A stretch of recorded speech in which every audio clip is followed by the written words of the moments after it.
শুভেচ্ছা, স্বাগত দুপুরের মাছরাঙা সংবাদে আপনাদের সঙ্গে আছি আমি সুমাইয়া সাজ্জাদ।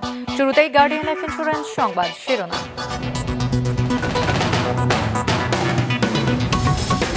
আসছে ফেব্রুয়ারি নির্বাচন দেশের গণতন্ত্রের জন্য নতুন যুগের সূচনা করবে, আশা প্রধান উপদেষ্টার। জাতিসংঘ অধিবেশনের ফাঁকে বিশ্ব নেতাদের সঙ্গে বৈঠক। নির্বাচনে জেতার সম্ভাবনা সবচেয়ে বেশি বিএনপির, পরের অবস্থানগুলো যথাক্রমে জামায়াত, আওয়ামী লীগ এবং এনসিপির। ইনোভেশনের জরিপ। স্কয়ার গ্রুপের প্রতিষ্ঠাতা চেয়ারম্যান সামসন এইচ চৌধুরীর জন্ম শতবার্ষিকী উপলক্ষে মোবাইল হেলথ কেয়ার সেবা উদ্বোধন, কাল থেকে দেশ জুড়ে চালু। শুনছিলেন শিরোনাম, এবার বিস্তারিত। আগামী বছর ফেব্রুয়ারির জাতীয় নির্বাচন দেশের গণতন্ত্রের জন্য একটি নতুন যুগের সূচনা করবে বলে আশাবাদ জানিয়েছেন প্রধান উপদেষ্টা অধ্যাপক ডক্টর মোহাম্মদ ইউনূস। জাতিসংঘে সফরে বিশ্ব নেতাদের সঙ্গে বৈঠকে এমন আশাবাদ জানিয়েছেন তিনি। নিউ ইয়র্কে প্যারিসের মেয়র অ্যান হিডালগো প্রধান উপদেষ্টা অধ্যাপক মোহাম্মদ ইউনূসের সাথে সাক্ষাৎ করেছেন। সাক্ষাৎকালে দুই নেতা বাংলাদেশের আসন্ন সাধারণ নির্বাচন, চলমান রোহিঙ্গা মানবিক সংকট সহ বিভিন্ন গুরুত্বপূর্ণ বিষয়ে আলোচনা করেন, যেখানে প্রধান উপদেষ্টা বলেন আগামী বছর ফেব্রুয়ারির জাতীয় নির্বাচন দেশের গণতন্ত্রের জন্য একটি নতুন যুগের সূচনা করবে। সামাজিক উদ্ভাবনের মাধ্যমে অর্থায়ন সংগঠিতকরণ বিষয়ক সরকারি ও বেসরকারি খাতের নেতাদের এক সভাতেও প্রধান উপদেষ্টা অধ্যাপক মোহাম্মদ ইউনূস যোগ দেন। জাতিসংঘের সাধারণ পরিষদের পাশাপাশি বিশ্ব অর্থনৈতিক ফোরাম এই অনুষ্ঠানের আয়োজন করে। পরে অধ্যাপক ইউনূস অস্ট্রেলিয়ার প্রধানমন্ত্রী অ্যান্থনি আলবানিজের সঙ্গে এক বৈঠকে বলেন, ফেব্রুয়ারির প্রথম দিকে দেশের ইতিহাসে সবচেয়ে স্বচ্ছ এবং বিশ্বাসযোগ্য নির্বাচন পরিচালনার জন্য তার সরকার প্রতিশ্রুতিবদ্ধ। অধ্যাপক ইউনূস আশা প্রকাশ করেন, নির্বাচনী প্রক্রিয়ার অখণ্ডতা নিশ্চিত করার জন্য আন্তর্জাতিক পর্যবেক্ষকেরা উপস্থিত থাকবেন। মূল মেসেজ হচ্ছে যে আমরা ফেব্রুয়ারিতে 15 ফেব্রুয়ারির মধ্যে ফেব্রুয়ারির প্রথমার্ধে ইলেকশন করতে যাচ্ছি এবং এটা একটা ফ্রি, ফেয়ার, পিসফুল, ক্রেডিবল এবং খুবই উৎসব মুখর একটা ইলেকশন হবে এবং সেটার বিষয়ে পুরো বিশ্ববাসীকে জানানো। এবং অলরেডি আপনারা এই গত ইন রিসেন্ট মান্থ প্রত্যেকটা ওয়ার্ল্ডের টপ লিডাররা, টপ তাদের এনভয়রা আমাদেরকে জানিয়েছেন যে তারা ফুললি সাপোর্ট দিচ্ছেন এই গভর্নমেন্টকে। প্রধান উপদেষ্টা নেদারল্যান্ডসের রানী ম্যাক্সিমা, বিশ্ব স্বাস্থ্য সংস্থার মহাপরিচালক, চিলির প্রাক্তন রাষ্ট্রপ্রধান ও উরুগুয়ের পররাষ্ট্রমন্ত্রীর সঙ্গেও বৈঠক করেন। এদিকে অধ্যাপক ইউনূসকে দেওয়া হয়েছে থেয়ার ওয়ার্ল্ডের আনলক বিগ চেঞ্জ অ্যাওয়ার্ড। শিক্ষা ও সামাজিক অর্থনৈতিক উন্নয়নে তার পথপ্রদর্শক ভূমিকা এবং মানব কল্যাণে আজীবন প্রতিশ্রুতির স্বীকৃতিস্বরূপ এ সম্মাননা প্রদান করা হয়। থেয়ার ওয়ার্ল্ডের বার্ষিক উচ্চ পর্যায়ের গ্লোবাল এডুকেশন ডিনারে ডক্টর ইউনূসকে এই বিশেষ সম্মাননা প্রদান করা হয়েছে। আনোয়ার হোসেন, মাছরাঙা সংবাদ, ঢাকা। আওয়ামী লীগ নির্বাচনে অংশ না নিলে ৪৫.৬% ভোট পাবে বিএনপি, যেখানে জামায়াতে ইসলামী পাবে ৩৩.৫% এবং ৪.৭% ভোট পাবে জাতীয় নাগরিক পার্টি এনসিপি। বেসরকারি সংস্থা ইনোভেশন পরিচালিত এক জরিপে এ তথ্য উঠে এসেছে। রাজধানীর জাতীয় আর্কাইভস অডিটোরিয়ামে ইনোভেশন কনসাল্টিং ফার্ম নগরের নির্বাচন ভাবনা শীর্ষক জরিপের এই তথ্য প্রকাশ করে। জরিপে ইসলামী আন্দোলন বাংলাদেশ ৩.৮ এবং জাতীয় পার্টিকে 2.1% ভোটার ভোট দেবেন বলে তথ্য পাওয়া গেছে। জরিপটিতে অংশ নেন 10,413 জন ভোটার, এর মধ্যে 69.5% গ্রামের এবং 30.5% শহরের। 8 বিভাগের 64টি জেলায় এ জরিপটি পরিচালিত হয়েছে। গবেষণায় সহযোগিতা করেছে আরও 2টি গবেষণা সংস্থা, ব্রেইন ও ভয়েস ফর রিফর্ম। জুলাই গণ আন্দোলনের সময় মানবতা বিরোধী অপরাধের অভিযোগে সাবেক প্রধানমন্ত্রী শেখ হাসিনা, সাবেক স্বরাষ্ট্রমন্ত্রী আসাদুজ্জামান খান কামাল সহ 3 আসামির বিরুদ্ধে আন্তর্জাতিক অপরাধ ট্রাইব্যুনালে আজ সাক্ষ্য দিচ্ছেন ট্রাইব্যুনালের বিশেষ তদন্ত কর্মকর্তা তানভীর হাসান জোহা। তিনি 50তম সাক্ষী। তদন্তকালে শেখ হাসিনার বেশ কয়েকটি ফোন আলাপ জব্দ করেছেন তিনি। আন্তর্জাতিক অপরাধ ট্রাইব্যুনাল 1-এর চেয়ারম্যান বিচারপতি গোলাম মুর্তজা মজুমদারের নেতৃত্বাধীন 3 সদস্যের বেঞ্চে এ সাক্ষ্য সাক্ষ্য নেওয়া হচ্ছে। এর আগে শেখ হাসিনার বিরুদ্ধে ৪৯ জন সাক্ষীর সাক্ষ্য হয়েছে। এদিকে আশুলিয়ায় ৬ মরদেহ পোড়ানোর ঘটনায় আজ ৬ষ্ঠ দিনের মতো সাক্ষ্য গ্রহণ ও জেরা চলছে। দেশের ৫৬,০০০ বর্গ মাইল জুড়ে স্বাস্থ্যসেবা ছড়িয়ে দেওয়ার উদ্যোগ নিয়েছে স্কয়ার গ্রুপ। এর প্রতিষ্ঠাতা চেয়ারম্যান শামছান এইচ চৌধুরীর জন্ম শতবর্ষে রাজধানীর গুলশানে শামছান সেন্টারে উদ্বোধন করা হয়েছে এই মোবাইল ক্লিনিক সেবার। এর কার্যক্রমের মাধ্যমে থাকছে সচেতনতা বৃদ্ধি, বয়স্ক নাগরিকদের জন্য প্রাথমিক চিকিৎসা, মা ও শিশুর যত্ন, সাধারণ রোগের প্রাথমিক পরীক্ষা ও চিকিৎসা এবং বিনামূল্যে ওষুধ সরবরাহ। এর উদ্বোধন উপলক্ষে আয়োজিত সংবাদ সম্মেলনে স্কয়ার ফার্মাসিউটিক্যালস পিএলসির ব্যবস্থাপনা পরিচালক তপন চৌধুরী জানান, আগামীকাল শামছান এইচ চৌধুরীর জন্ম শতবর্ষ পূর্তির দিনে সেবা কার্যক্রম শুরু করবে মোবাইল ক্লিনিকটি। দেশের শিল্প এলাকাগুলোতে নারীদের স্বাস্থ্যসেবায় বিশেষ গুরুত্ব দিবে উদ্যোগটি। জানান, দেশের প্রান্তিক মানুষদের কাছে স্বাস্থ্যসেবা পৌঁছে দেওয়ার এই উদ্যোগটিকে ধীরে ধীরে সামাজিক আন্দোলনে পরিণত করতে চায় স্কয়ার।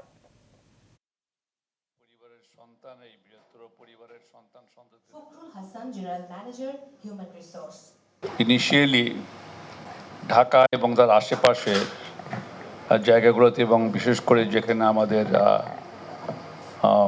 নিম্ন মধ্যবিত্ত মানুষ যাদের অনেক সময় যাদের ডক্টরের কাছে যাবার মতো যথেষ্ট সামর্থ্য নাই, তাদের জন্যেই এই হসপিটালটি মুভ করবে এবং হসপিটাল ভিতরে আপনারা নিজেরা গেলেই দেখতে পারবেন যে সেখানে এক্সামিন করার ব্যবস্থা আছে।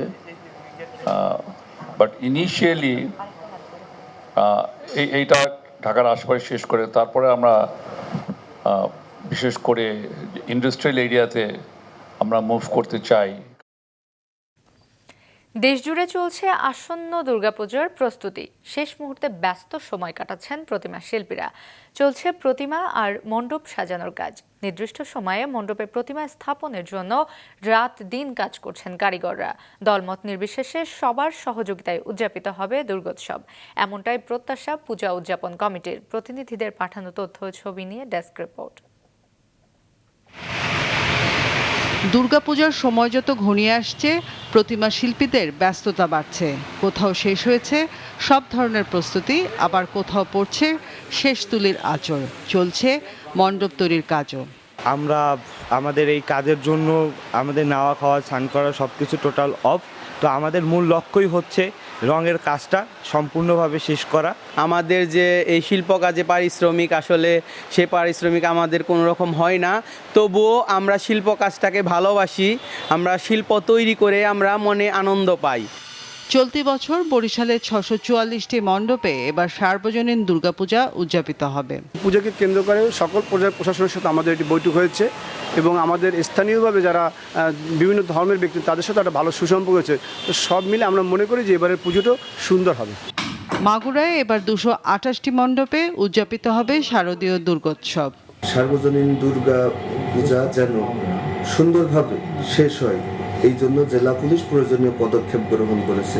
এরই ধারাবাহিকতায় পূজা উদযাপন কমিটির সদস্যদের সাথে নিয়মিত মিটিং করে তাদের মন্দিরে যেন সার্বক্ষণিক আলোর ব্যবস্থা, সিসি ক্যামেরার আওতায় নিয়ে আসা, তাদের প্রয়োজনীয় সংখ্যক স্বেচ্ছাসেবক নিয়োগ সহ সার্বিক আলোচনা করা হয়েছে।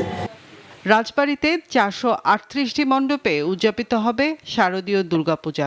চলতি বছর প্রতিমা তৈরির সরঞ্জাম, কারিগর, রং, পোশাকের দাম বৃদ্ধির কারণে বেড়েছে খরচ, বলছেন আয়োজকরা। আগামী ২৮ সেপ্টেম্বর ষষ্ঠী পূজার মধ্য দিয়ে শুরু হবে সনাতন ধর্মাবলম্বীদের সবচেয়ে বড় উৎসব। প্রতিমা বিসর্জনের মধ্য দিয়ে ২রা অক্টোবর শেষ হবে শারদীয় উৎসব। রওশন জাহান মিষ্টি, মাছরাঙা নিউজ ডেস্ক।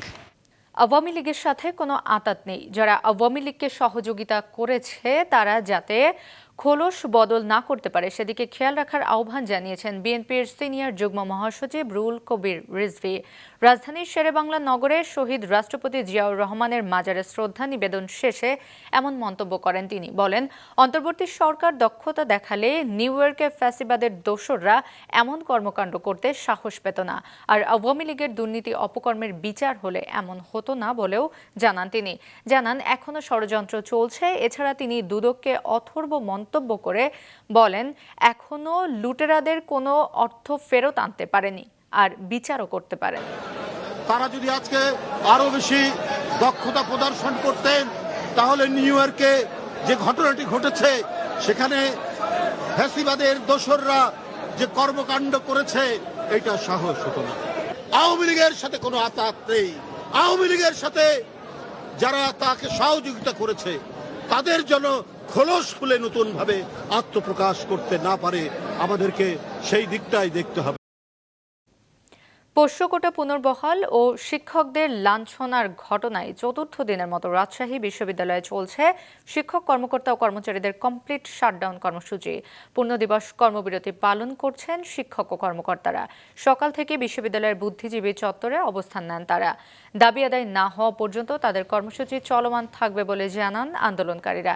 এতে বন্ধ রয়েছে ক্লাস ও পরীক্ষা। শিক্ষক লাঞ্ছিতের ঘটনায় এখনো কোনো ব্যবস্থা না নেওয়ায় ক্ষোভ প্রকাশ করেন আন্দোলনরত শিক্ষক ও কর্মকর্তা এবং কর্মচারীরা। গতকাল বিশ্ববিদ্যালয়ের 2 উপাচার্য আন্দোলনকারীদের সাথে সভা করলেও কোনো সিদ্ধান্ত না আসায় আজ আবার আলোচনায় বসবেন বলে জানান তারা।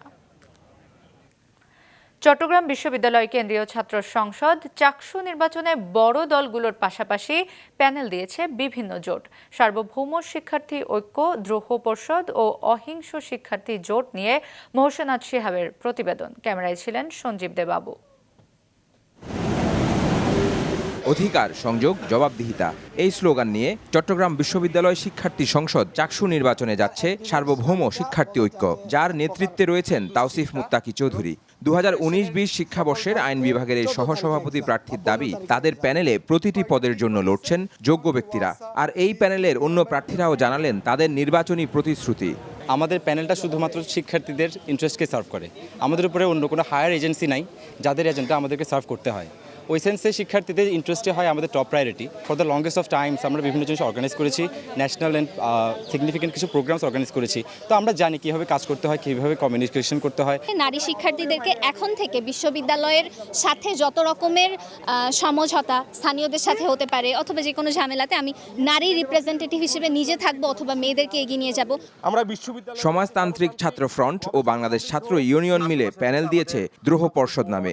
এই প্যানেলের হয়ে ভিপি পদে লড়বেন নাট্যকলা বিভাগের 2017-18 সেশনের শিক্ষার্থী রিজু লক্ষ্মী অবরোধ। আর ব্যাংকিং ও ইন্স্যুরেন্স বিভাগের 2018-19 শিক্ষাবর্ষের শিক্ষার্থী ইফাজউদ্দিন আহমেদ ইমু লড়বেন জিএস পদে। জানালেন সবসময় অন্যায়ের বিপক্ষে অবস্থানের কারণেই দ্রোহ পর্ষদ নাম ব্যবহার করছেন তারা। শিক্ষার্থীদের নিরাপত্তা সেটা নিয়ে আমরা কাজ করতে চাই।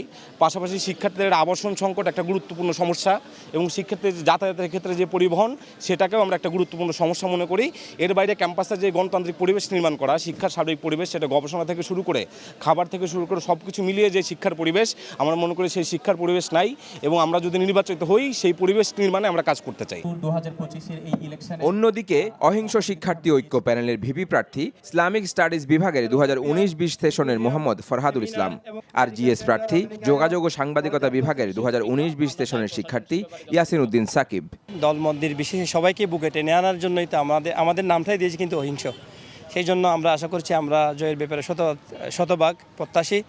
এবং দ্বিতীয় বিষয় যেটা অনেক বিভিন্ন ফান্ডিং থাকে অন্য দলের ক্ষেত্রে, আমরা কিন্তু আমাদের সেলফ ফান্ডিং দিয়ে এবং আমাদের সকলের এই নিজস্ব গিয়া থেকে আমরা এই অর্জন থেকে আমরা খরচটা ফান্ডিংটা করতেছি। চট্টগ্রাম বিশ্ববিদ্যালয়ের দীর্ঘ ইতিহাসের মধ্যে এরকম আছে, দলীয় বা মতের কারণে অনেক শিক্ষার্থী হত্যাকাণ্ডের শিকার হয়েছে, আক্রমণের শিকার হয়েছে। আমরা এমন একটা চট্টগ্রাম বিশ্ববিদ্যালয় তৈরি করতে চাই যেখানে শুধুমাত্র মতের কারণে, কারো কোনো মতাদর্শ লালন করার কারণে তাকে যাতে কোনো ধরনের শারীরিক এবং মানসিক আক্রমণের শিকার হতে না হয়। 15ই অক্টোবর চাকসু নির্বাচনে এই প্যানেলগুলো কঠিন চ্যালেঞ্জ ছুঁড়ে দিতে প্রস্তুত বড় দলগুলোর সামনে, এটাই মনে করছেন শিক্ষার্থীরা। মোহসেনাথ শিহাব, মাছরাঙা সংবাদ, চট্টগ্রাম। আশুলিয়ায় নাসা গ্রুপের 16টি কারখানায় স্থায়ীভাবে বন্ধ ঘোষণার প্রতিবাদে মানববন্ধন ও সড়ক অবরোধ করে বিক্ষোভ করেছেন শ্রমিকরা। সকালে 8টার দিকে কারখানার সামনে মানববন্ধন শুরু করেন তারা। প্রায় 2 ঘন্টা বাইপাইল আবদুল্লাপুর সড়ক অবরোধ করে রাখেন শ্রমিকরা। দ্রুত বকেয়া বেতন পরিশোধ ও কারখানা চালুর দাবি জানান বক্তারা। পুলিশ ও সেনাবাহিনী গিয়ে সড়ক থেকে সরিয়ে দেয় তাদের। এদিকে গতকাল প্রতিষ্ঠানটির ত্রিপক্ষীয় সভায় জানানো হয়, বিদ্যুৎ গ্যাস সংকট এবং বায়ারের অর্ডার না থাকায় আগামী 25 সেপ্টেম্বর থেকে কারখানার কার্যক্রম বন্ধ থাকবে। চুক্তি অনুযায়ী শ্রমিকদের আগস্ট মাসের বেতন 15 অক্টোবরের মধ্যে, সেপ্টেম্বর মাসের বেতন 30 অক্টোবরের মধ্যে এবং অন্যান্য পাওনা 30 নভেম্বরের মধ্যে পরিশোধ করা হবে।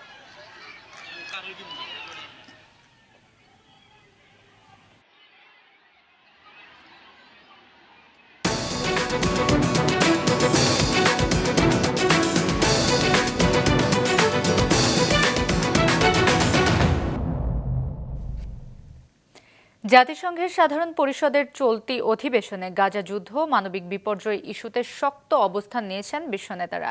ফ্রান্স সহ নিরাপত্তা পরিষদের 4 দেশ প্যালেস্টাইনকে স্বীকৃতি দিলেও যুক্তরাষ্ট্র এখনো পর্যন্ত সে পথে হাঁটেনি।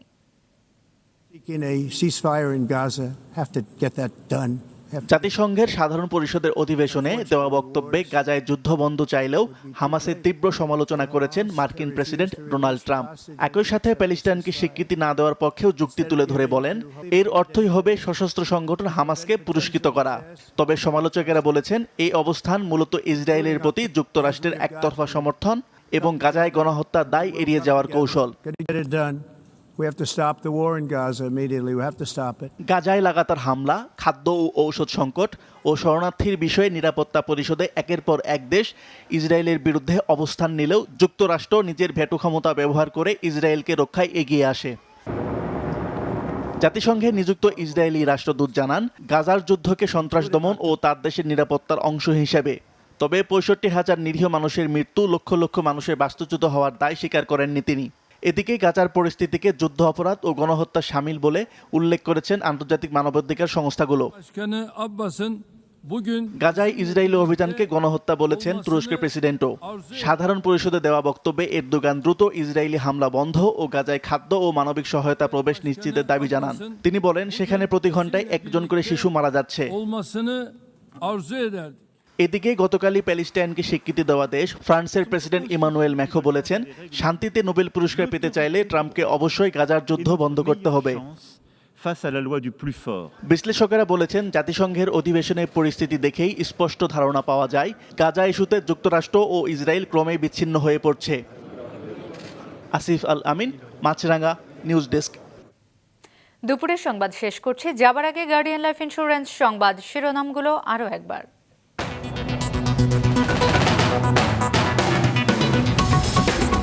8 ফেব্রুয়ারি নির্বাচন দেশের গণতন্ত্রের জন্য নতুন যুগের সূচনা করবে আশা প্রধান উপদেষ্টা। জাতিসংঘ অধিবেশনের ফাঁকে বিশ্ব নেতাদের সঙ্গে বৈঠক। নির্বাচনে জেতার সম্ভাবনা সবচেয়ে বেশি বিএনপির, পরের অবস্থানগুলো যথাক্রমে জামায়াত, আওয়ামী লীগ এবং এনসিপির। ইনোভেশনের জোরে স্কয়ার গ্রুপের প্রতিষ্ঠাতা চেয়ারম্যান শামসুন এইচ চৌধুরীর জন্ম শতবার্ষিকী উপলক্ষে মোবাইল হেলথ কেয়ার সেবা উদ্বোধন, কাল থেকে দেশ জুড়ে চালু। এই ছিল এখনকার মতো। ফেসবুকে আপডেট পেতে ভিজিট করুন মাছরাঙা টেলিভিশনের পেজে। ইউটিউব চ্যানেলেও দেখতে পারেন আমাদের সংবাদ, প্রতিবেদন এবং অনুষ্ঠান। আমাদের পরবর্তী সংবাদ বিকেল 5টায় দেখার আমন্ত্রণ রইল।